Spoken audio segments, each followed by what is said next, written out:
as a business owner or as an entrepreneur, you would have an access to what is the largest consumer market the world has ever seen. I think the U.S. as the U.S. our total GDP is 15 trillion. So we produce 20%. I think the total world GDP is about 70 trillion. The U.S. produces 20% of all of the world's output, but we only do it with what, 300 million, 320 million people out of a world population of like 9 billion. So per person, we can do this to countries. And now this is not entirely our fault. They kind of back themselves into that corner. But as you can see, like a trade relationship with the US, economically speaking, can be incredibly beneficial. I mean, now, and I chose these two countries because I lived in South Korea for 2 years, and it's something I'm familiar and comfortable talking about. And what I would see, especially something South Koreans are very proud of, is that they industrialized. You know, what took us 100 years, they did in 20.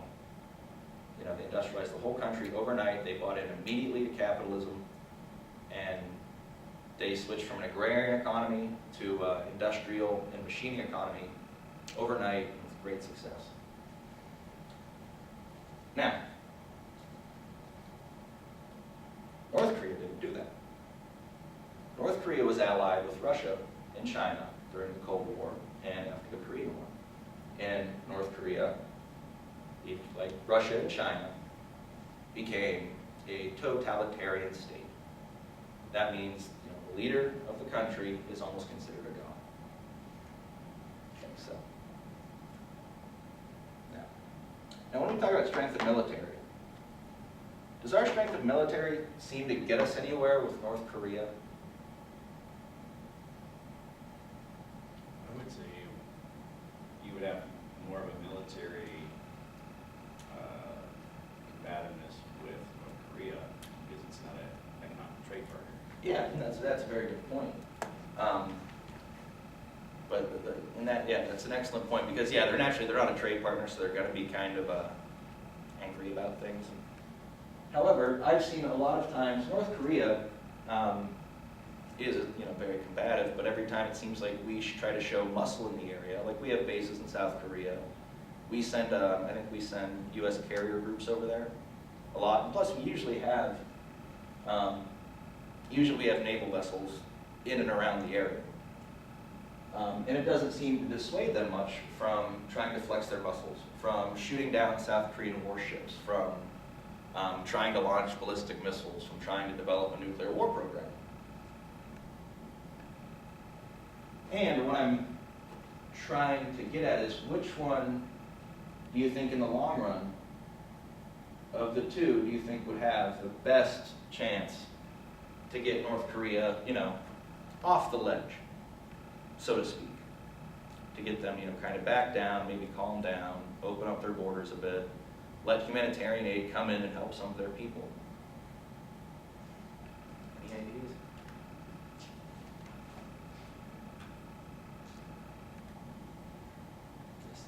Economic relationship. Why do you think that would be more beneficial? Why do you think it would be more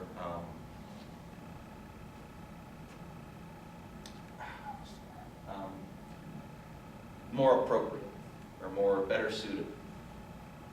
Well, military might doesn't seem to intimidate them, and they're trying to move forward and develop themselves, so they don't appear to think that they have a need, military, a need for aid, but their economic members make it sort of clear that there is a need there. Okay, good. Good job. That's perfect. That's exactly what I was hoping you would say.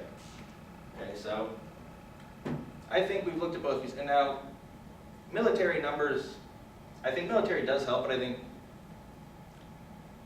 think that with the fact that we've been in, the U.S. has been launching wars for the majority of this century, that I think this looks more and more appropriate as a way to deal with hostile nations. We do have some, I think we do have economic sanctions with North Korea. However, I think if we tried to open their borders up more, and maybe tried to include them more, that this would not be, that their military reactions and, you know, what they do militarily to try and, I guess, posture. They want to look strong. They don't want to look dependent. They don't want to look weak. And I think by using some military intimidation, it kind of backs them into a corner where they have to respond that way. And so I think if we opened up some of our economic incentives to them, it would be a better way to engage with that country and also, you know, help out the people of that country. So it's very good, perfect. Now, for the second part, I want to make sure I'm not going to go way over time. Now, this would be the part where where I would have you guys, you know, someone do research in the group. Since that's not really an option right now, I was going to have us do it together, and I was going to bring up some stats on other countries, or maybe look at some other countries real quick, and try and see now if this idea that the economy is a better diplomatic tool or better diplomatic asset than the military. Okay. So I just jump right on this.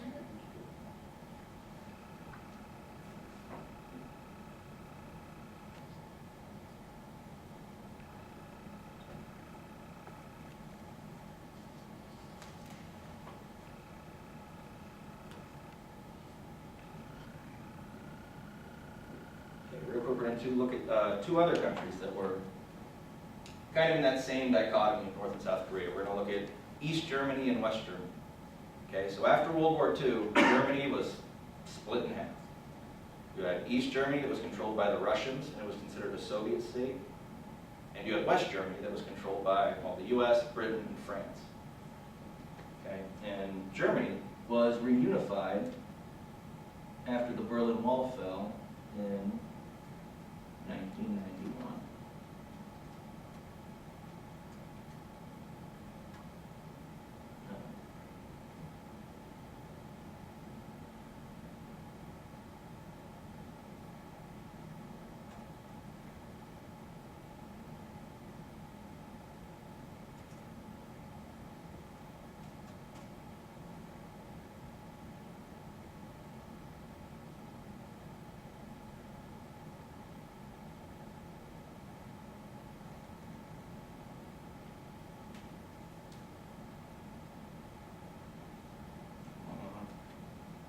It's everyone's favorite website, The Economist. Okay, but in case you didn't know, so from 1946 to 1990, Germany was split in half by the Berlin Wall. Berlin was split in half, Germany was split in half as well. Half was controlled by the Russians, the other half by the Allies. Okay, so which country do you think, or which size, you know, between East and West Germany, which one do you think, after looking at, you know, North Korea and South Korea, which one do you think was more prosperous? West, West Germany, why? because it was ruled by capitalist countries rather than a communist country. Mm-hmm. Any other reasons? So we have like the market structure or the economic model. Okay, it was an open market-based system. They had a lot more room for, like Tom talked about earlier, economic liberty. The ability for people to, you know, try and find a niche and create jobs and create wealth and create industry. Okay, does anybody have any other reasons why, as Elizabeth said, that West Germany was probably more prosperous than East Germany?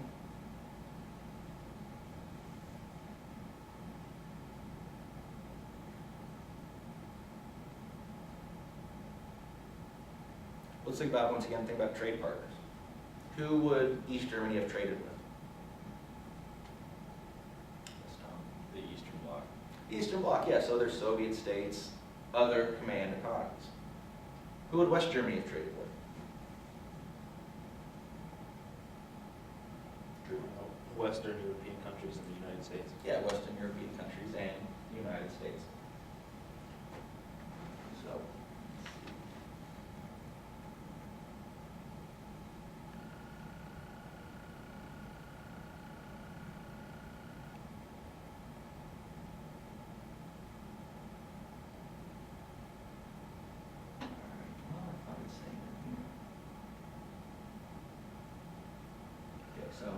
again, as we said, yeah, West Germany has been much more prosperous than East Germany. And I think you guys kind of hit the nail on the head as far as why. West Germany was able to trade with, you know, the U.S. and I think this is a very, very important part. You know, other countries that have a great deal of economic liberty, other countries that have a great deal of personal freedom. Eastern Germany traded with other command economies, other countries that A, could not, you know, produce as much, didn't have the kinds of consumer markets that, you know, more open societies did. So A, you couldn't get, you know, as much money because there wasn't as that amount of money available.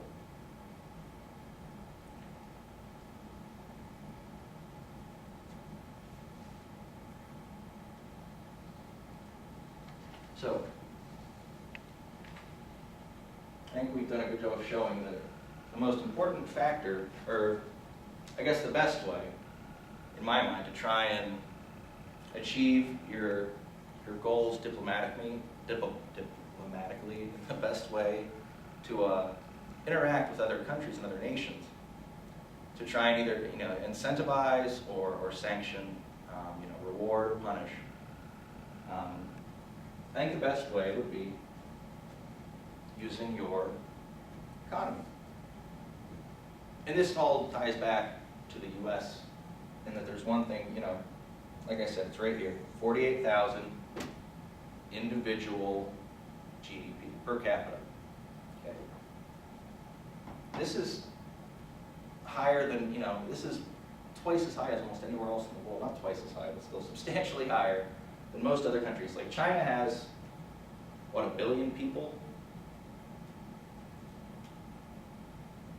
And, you know, they don't even come close to putting out the same amount of economic output we do in the U.S. So I think that it's a unique opportunity that we have. That yes, we do have probably the world's most advanced military, not necessarily the largest, but probably the most technologically advanced. We can probably do the most with the least, as far as we don't have to have a very large continental army. However, you don't make friends that way. People don't think of you as someone who's trying to, you know, they think of you more as a bully, or as, you know, world police who act above the law and just go around kind of nitpicking everyone else. And I think that the opportunity we have is that we could do a lot more to strengthen our international relations if we were to use solely the strength of our economy.